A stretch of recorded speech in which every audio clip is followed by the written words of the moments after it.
Every year, my family embarks on a camping trip that somehow manages to be both a rustic bonding experience and a showcase for my Uncle Gary's increasingly eccentric survival strategies.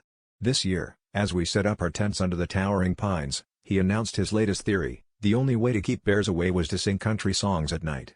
Now, if you knew Uncle Gary, you'd know he couldn't carry a tune in a bucket, but he was convinced that a rousing rendition of Jolene was all it took to ward off any curious wildlife. The first night, we all gathered around the campfire, our voices cracking with laughter as Uncle Gary led us in a rowdy version of Friends in Low Places.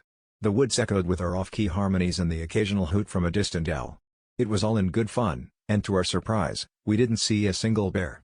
By the third night, however, things took an unexpected turn. As we belted out Ring of Fire, a rustling in the bushes gave way to the sight of 4 grizzly bears standing on their hind legs, swaying in time to the music. Instead of running for our lives, we were paralyzed by the absurdity of it all.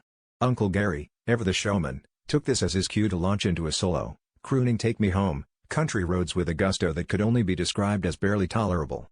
To our astonishment, the bears began to harmonize, their deep growls blending with our warbling in a bizarre yet strangely beautiful symphony.